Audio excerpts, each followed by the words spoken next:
Assalamualaikum. Minta maaf, delay sikit 6 minit sebab mic punya problem. Uh, Minta maaf juga, saya tak adalah sediakan apa-apa bahan macam Puan Siti tadi. Sebab Okey, tu tak pun apa. memang saya punya laptop sekarang ni tengah menghadap coding apa semua je. Okey. Okay, untuk hari ni saya kalau nak katakan nak share pengalaman pasal uruskan projek tu memang nak bagi sepenuhnya tu tak boleh lah sebab saya tak pernah lagi pegang officially role sebagai project manager ataupun team lead pun belum pernah lagi setakat ni, tapi boleh dikatakan sepanjang saya bekerja, saya start kerja dalam 2017, baru dalam 3 tahun macam tu kan masanya. Boleh dikatakan saya dah involved dengan almost all phases yang Puan Siti share tadi, daripada requirement gathering sampai ke implementation. Dekat bawah tu pun ada lagi sebenarnya, ada support lagi satu. So kalau ikutkan officially saya punya role cumalah seorang system engineer ataupun software developer je, kiranya memang level yang rendah je. Tapi unofficially macam-macam lah saya buat sebab selalunya setakat ni every team ataupun project yang saya involve semuanya total resources ataupun orang yang terlibat dengan projek tu dalam 3 atau 5 orang saja. So Okey. boleh tekalah siapa yang pergi jumpa klien, siapa yang kena design database apa semua, design screen, develop, testing, support, pergi deploy dekat customer apa semua tu memang muka-muka yang sama je lah. And setakat ni dalam mana-mana company yang saya pernah bekerja, nak kata memang 100% diorang gunakan documentation apa semua tu memang tak lah. Sometimes benda tu macam main cakap mulut je. Okey. Sebab pengalaman saya sekarang ni macam Puan Siti tadi tu, dia punya industri dia industri telco kan, dengan apa tadi, TM. Saya mostly daripada start kerja saya involve dengan industri finance, fintech punya company. Masa internship saya kerja dengan company bank, company yang sekarang ni sebenarnya company Infopro, buat sistem bank. And then after internship tu saya lari sekejap pergi ke company lain, company yang startup je. Mostly projek kita orang tu still dengan pergerakan duit juga, tapi company tu kecil je, dia buat sistem biasa-biasa je sebab baru buka kan. And then saya balik semula ke company yang saya intern dulu, Infopro, then balik semula ke role saya buat sistem banking semua that.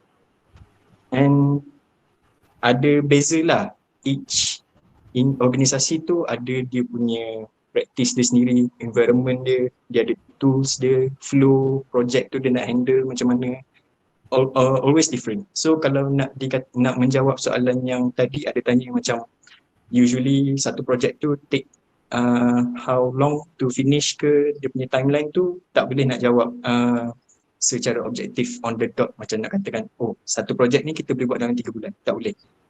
Dia ada banyak aspek yang kita kena tengok sebelum kita tentukan yang project tu ambil berapa masa. Antara aspeknya boleh size team yang nak handle project tu, size project tu sendiri, requirement apa yang sistem tu nak, apa yang project tu nak capai. Kalau dikatakan dia nak buat macam-macam benda, macam daripada kosong dia nak macam Facebook sekarang. For example, ada orang maybe dia kata oh saya nak buat project satu ni, saya nak buat macam Facebook sekarang. And after that saya nak buat beyond, lagi banyak daripada Facebook buat. So mungkin time taken untuk finishkan the whole project tu lama lah. And then selain daripada tu, dia punya approach project tu nak dijalankan, ada yang memang nak guna pure SDLC, so maybe akan ambil masa yang lama lah sebelum dia boleh deploy sistem tu ke production phase. And ada certain tu macam you guys boleh splitkan daripada satu sistem yang besar ni, I nak certain function je dulu yang ada. And after that, after release ke production, kita kembangkan sikit-sikit.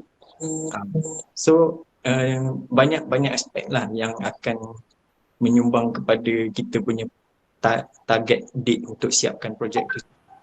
Kita tak boleh samakan projek yang sebelum ni kita buat, kita samakan planning dia dengan projek yang akan datang. Tak boleh. Memang tak boleh. And then apa lagi, pengalaman macam tu lah. Requirement gathering, betul apa yang Puan Siti cakap tadi tu. Certain customer tu kita kena jumpa, kita kena ikut dia punya masa dia. Kita tak boleh set, kita tak boleh cakap kat dia, you kena datang hari ni dekat sini. Tak boleh. Kita kena tanya dia, you boleh tak set, what is your time? Kita tak boleh tentukan untuk dia orang sebab itu customer kan. Ada apa-apa soalan ke? Biasanya berapa lama you all bila you terlibat dengan requirement gathering tu, berapa lama masa tu nak dapatkan at least requirement yang okey lah? Itu pun saya try untuk asingkan daripada dua company yang saya pernah kerja lah. Company yang pertama approach dia untuk dapatkan requirement, company yang sekarang ni, company yang bank ni, dia akan cuba untuk dapatkan requirement tu dalam around maksimum pun selalunya yang setakat ni saya kerja dalam seminggu lah.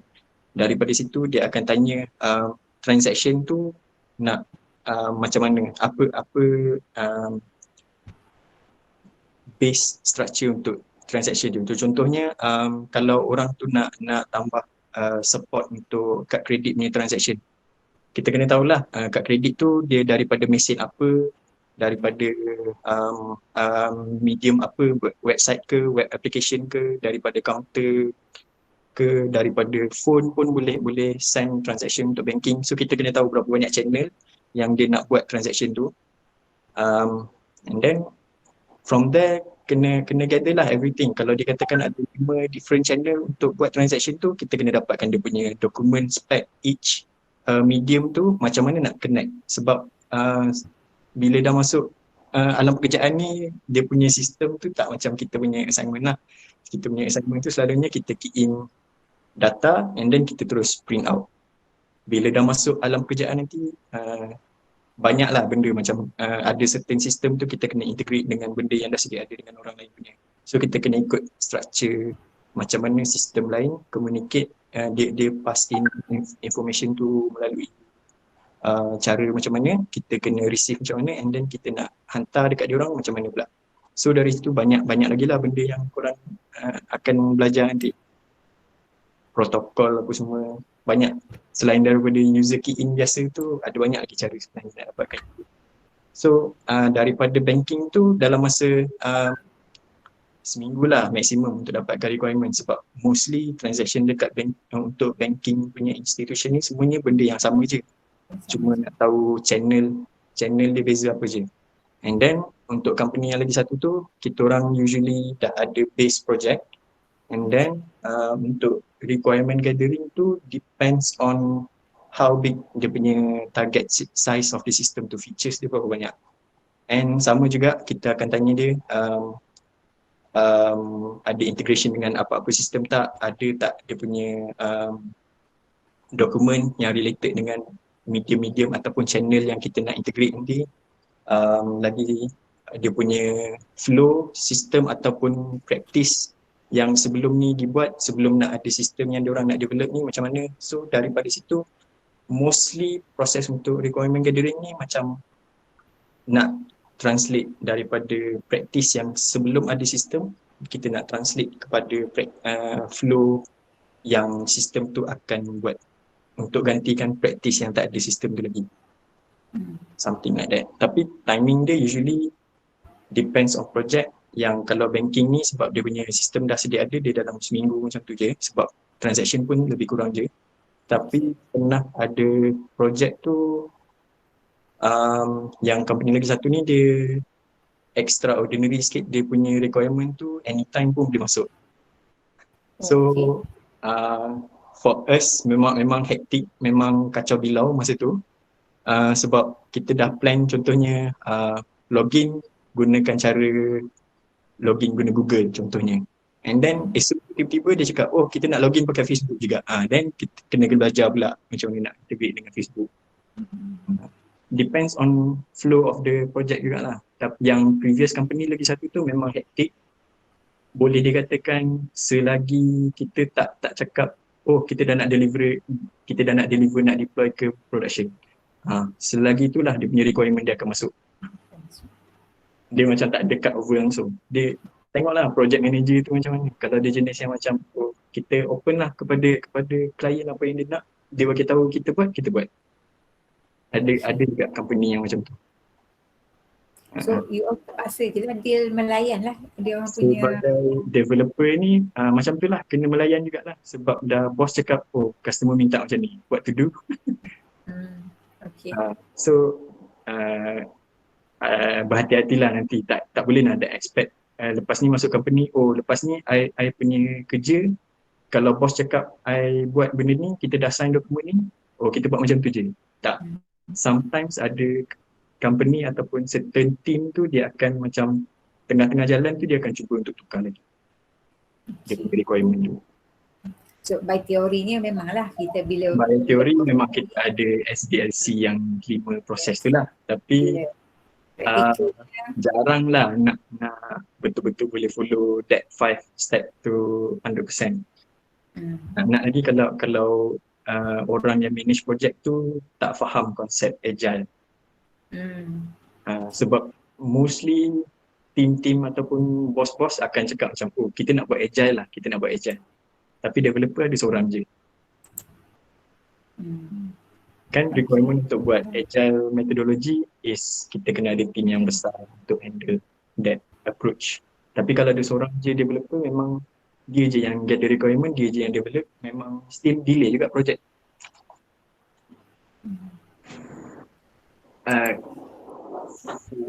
Kejap ya. Ada soalan kan? Kejap ya. Typekan soalan. Kejap saya kena buat something kejap. Okay, ada soalan you all nak tanya? Boleh type dekat ni lah. Sementara tunggu Cik Idris kita selesaikan kerja dia.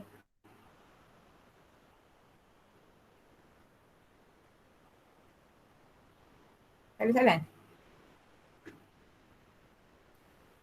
Tak ada soalan, tak tahu nak tanya ke? Tak ada soalan, semua dah faham everything ke?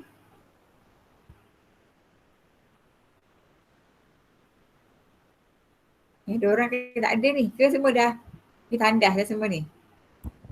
Ada setia mana? Ada. Tak ada idea nak tanya apa, madam? Ada. Idea apa? Tak ada idea nak tanya tu, tak tahu apa macam mana, saya pun tak nak tanya. Saya ada soalan dia tu. Okay, sila Amirul. Tapi ni soalan tak ada kena mana lah. Saya nak tanya pasal berapa banyak COVID-19 ni dia efek dengan pekerjaan. Sorry? Berapa banyak efek COVID-19 ni dia efek pekerjaan ni lah. Abang ni. Macam pengalaman Idris ni bila bila ada pandemik ni apa efek dia lah? Kalau nak ikutkan sebabkan company sekarang ni dia punya customer dia dekat luar, and then dia punya industri dia support industri perbankan, means kita orang punya customer semuanya bank luar negara saja. Bank dalam negara adalah sikit, tapi mostly projek kita orang semua bank luar negara saja. Okay. Jadi nak kata efek tu tak efek sangat lah. Yang efek ni performance diri sendiri tu, sebab sekarang kita orang dah boleh kerja daripada rumah. So dia punya beza dia dekat situ je. Kerja still jalan, tak ada apa beza. Customer still kena contact kita orang apa semua. Still ada production issue, ada request untuk masuk, enhancement apa semua. So kalau nak katakan efek tu tak ada efek sangat lah untuk industri bank. Okay. So in term of timeline dia pun tak ada terdelay banyak apa? Tak ada sebab disebabkan kita orang punya team pun usually tak ramai, and then dia punya request pun kita orang pakai email ataupun kita orang pakai ticketing system je. So everything macam normal je lah, cuma bezanya kita orang kerja dekat tempat lain saja. Oh, okay. Discussion pun most of the time kita orang pakai Skype, walaupun duduk sebelah ni belah pun office yang sekarang ni memang kelakar sikit, kita orang still chatting pakai Skype duduk sebelah-sebelah. Yelah, sebab you all dah memang biasa berurusan tu memang guna Skype sebab klien daripada luar negara kan? Yes, betul. Okay. Tapi kalau macam kalau saya stay dengan company lama tu mungkin ada restriction sikit lah, sebab customer yang lama tu banyak different industry, mostly macam bangunan mall, bangunan office punya company. So mungkin kita orang punya perjalanan nak pergi jumpa customer tu restricted lah, so kita kena invest more on cara kita nak still communicate dengan customer tapi melalui internet saja.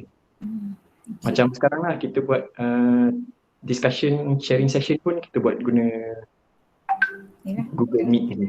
Google Meet je. Ya. Okay, thank you. Ada soalan lagi?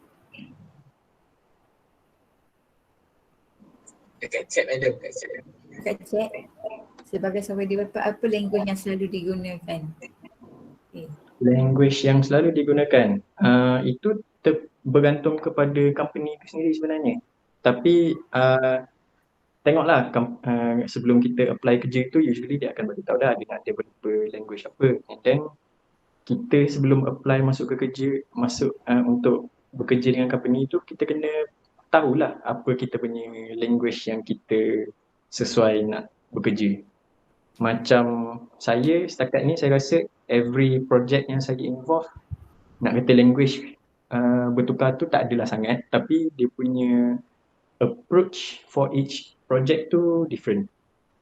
Macam company yang sebelum ni, yang mula-mula masa internship, saya buat sistem untuk integrate dengan mesin ATM. So saya kena belajar cara untuk programming mesin ATM. Dia ada language dia sendiri, dia ada dia punya spec dia sendiri. So memang masa tu Google bukan kawan baik saya lah, sebab orang kata kan kerja developer ni selalunya Google ni kawan baik kita kan. Bila kerja dengan benda yang sensitif, dengan benda yang tak meluas macam language untuk mesin ATM, memang kita punya kawan baik tu PDF dokumen je. Ya, Apa PDF. PDF saja. Manual macam kena baca buku teks lah. Oh, okay. Sebab dalam manual guide tu saja yang ada bagi tahu macam mana nak coding dengan nak communicate dengan nak coding instruction untuk ATM. Lepas tu selain daripada masa internship tu, selain daripada mesin ATM, saya belajar PLSQL, mula belajar PLSQL sebab sebelum ni yang kita tahu database SQL tu boleh query database apa semua je kan. Tapi sebenarnya boleh buat programming juga dalam tu. Dia ada method dia sendiri juga. Dia boleh buat calculation, dia boleh buat print out, dia boleh write dokumen, dia boleh read dokumen, macam-macam lagi dia boleh buat. By right, kita boleh buat sistem guna database sahaja pun boleh sebenarnya. Then transition pergi ke company yang lagi satu dekat Bangsa, saya mula belajar web programming gunakan Angular. Daripada tahu Java je, saya belajar Angular from scratch. Awal-awal masuk tu terus dia bagi projek, Ana, kau buat kerja web programming guna Angular. Kau belajarlah buat sendiri. Dia buat. So terpaksalah kejar cepat-cepat, belajar guna tool. Sebelum ni pakai Eclipse, terus kena belajar pakai Visual Studio Code masa tu. And then database tukar guna MariaDB pula daripada Oracle. Lepas tu tukar pula projek lain. Saya belajar buat reporting guna BERT, Business Intelligence Reporting Tool. Dia extension pada Eclipse juga. Dia ada language dia sendiri. Yang tu macam apa nama tu? Visual Basic, dia main drag drop, tapi dia punya end product dia is dokumen yang macam invoicing, reporting punya result. Okay. Banyak lagi lah. Each project saya try untuk belajar macam-macam language. Lepas tu saya belajar buat mobile sikit and then balik semula ke company ni saya belajar buat Java je. Banyak lah. Yang penting kena faham asas programming tu sebab kalau ikutkan semuanya sama je. Cuma dia punya nama dengan cara nak pakai dia tu je lain. Dia punya konsep dia semua sama je. Okay. Betul tu apa yang Cik Idris share tu. Sebenarnya you guys need to understand, you belajar programming language apa pun, the most important thing adalah you nak kena faham konsep of the programming language tu. Okay, tak semestinya you belajar Java, you memang kerja Java, tak. Java C++ sebagai konsep untuk nak belajar programming language. Bila you kerja, it's going to be macam Idris share tadi lah, macam-macam language. So sebenarnya biasa saya selalu dapat komen daripada industri, sepatutnya student sekarang kena belajar Python kan. Memang sekarang ni Python salah satu yang baru, tapi kena faham konsep kita kat universiti adalah untuk ajar basic programming language. Datanglah Python ke whatever nama, student sepatutnya boleh belajar programming language tu because of the basic tu dah ada. Okay, ada soalan lain? Sebab kita ada masa 5-10 minit lagi ni.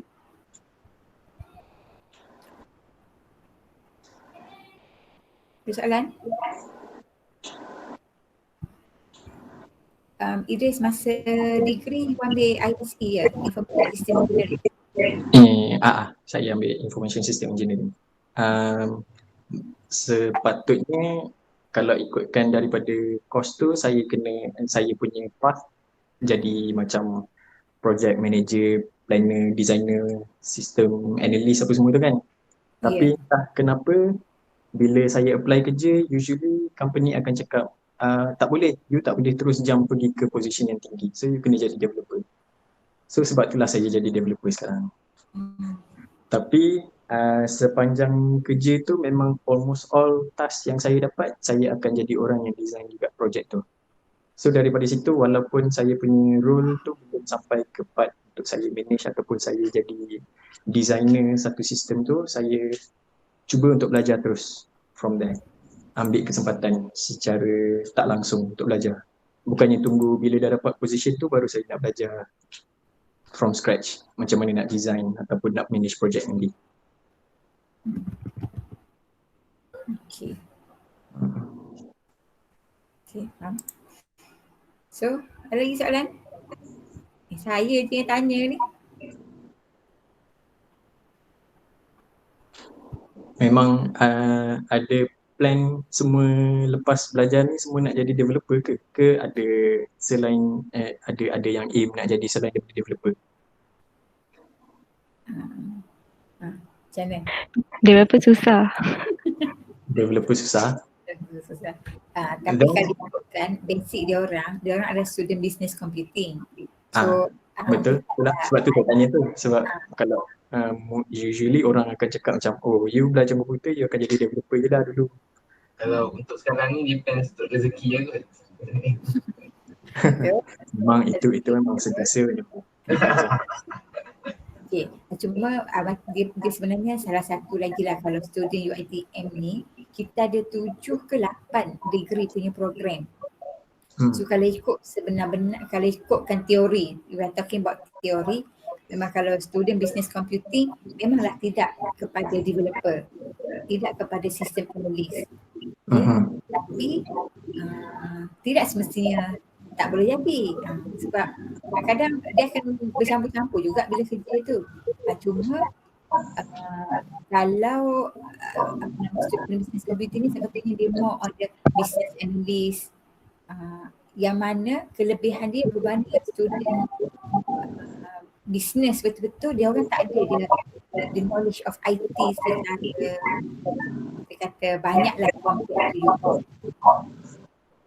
Secara teknikal ni dia tak perlu tahulah macam mana nak coding dengan compile apa semua tu, tapi untuk translate daripada normal business process yang maybe tak gunakan komputer langsung ataupun partially gunakan komputer untuk jadi fully computerized atau automated, itu kena belajar lah. Itulah yang kena tahunya.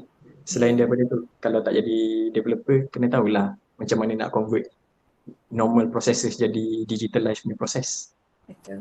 Tapi student business computing ni untuk mengetahui dia orang memang belajar ISE, software engineering, information system engineering. So, ada sikit-sikit kan belajar. Programming belajar macam you all belajar ISE tu sebagai satu program. Dia orang belajar sebagai satu kursus.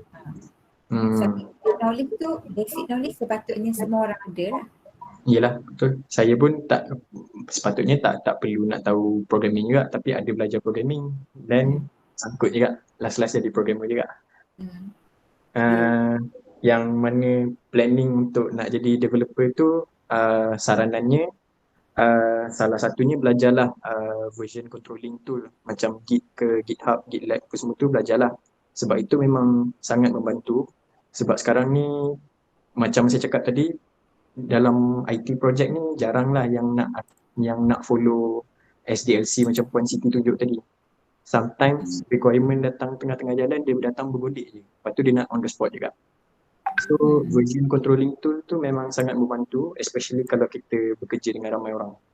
Kalau tak, kita kena main share pendrive lah, source code. Like kawan ni pergi share pendrive. Kalau pakai Git tu memang senang. Everything semua dalam internet, semua dia control, dia list down apa beza each one, siapa yang manage, siapa yang buat changes tu apa semua.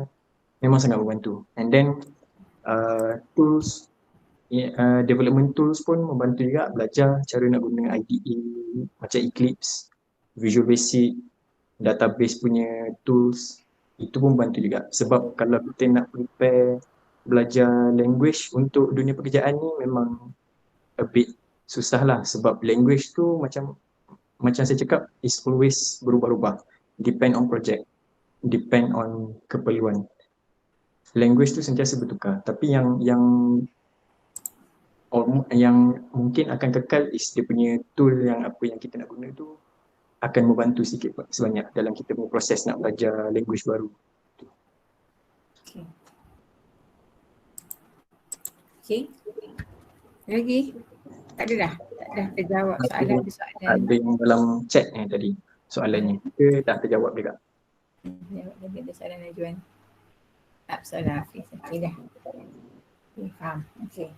So saya rasa kalau tak ada soalan, setakat ni dulu yang untuk sesi bersama dengan tetamu jemputan kita. Terima kasih banyak-banyak guys sudi berkongsi, sudi berbagi masa. Ya. Saya tanya Puan Norizan, dia kata dia ingat awak. Mesti ingat. Terima kasih banyak dan saya harap semoga kita boleh ikut on lagi lah sesi-sesi seterusnya kalau saya menjemput nanti. InsyaAllah. All the best semua senior kan sekarang dalam grup, dalam list ni. List ni Sini-sini kan. All the best lah nanti. Mana tahu jumpa nanti. Ya, sebab dia orang sekarang tengah buat FYP part 5. So ada satu lagi semester part 6 dengan FYP. Satu LI dan insyaAllah kerja dah lepas ni. LI tu make sure kalau nak best cari company yang besar-besar, sebab sometimes bila dah masuk dunia pekerjaan ni nak masuk company yang besar-besar tu a bit hard. Okay. Target yang besar-besar teruslah, janganlah pergi company kecil-kecil, please. Kalau company kecil-kecil tu pengalaman ni akan jadi semua kan? Akan bekerja. Saya dulu diploma LI dengan kedai runcit je. Memang to be honest tak ada pembaharuan langsung skill. Okay. Bila dah degree ni baru rasa macam saya kena masuk company yang besar sikit. Then barulah termasuk dalam banking industry. Lepas tu melekat. Tak boleh keluar. Betul. Biasanya kalau orang terlibat dalam banking industry tu dia memang akan pusing kat situ je juga nanti. itulah saya tengah kalau saya cari kerja lain pun memang semuanya offer benda-benda yang berkaitan dengan bank. Tak boleh nak keluar dah. Itulah kawan saya dulu dia kerja dekat Max sebab tu RHB. Memang akan pusing banking industry. Itulah sebab rasanya bila orang daripada banking industri ni memang dia cari orang kalau boleh ada pengalaman industri banking je. Dia tak cari orang yang fresh. So kalau rasa nak masuk banking tu internship terus cari banking. Internship terus cari banking. Kalau nak lah. Okay, terima kasih banyak-banyak atas perkongsian. Idris. Sama. Okay, so all the best untuk you kerja you pun. Ya, So, sama-sama. kita boleh berinteraksi lagi lain kali. Okay, terima Okey. kasih. Hmm. Okay, so Cik Idris semua dah keluar dah. Okay, so saya nak dapatkan feedback daripada you all berdasarkan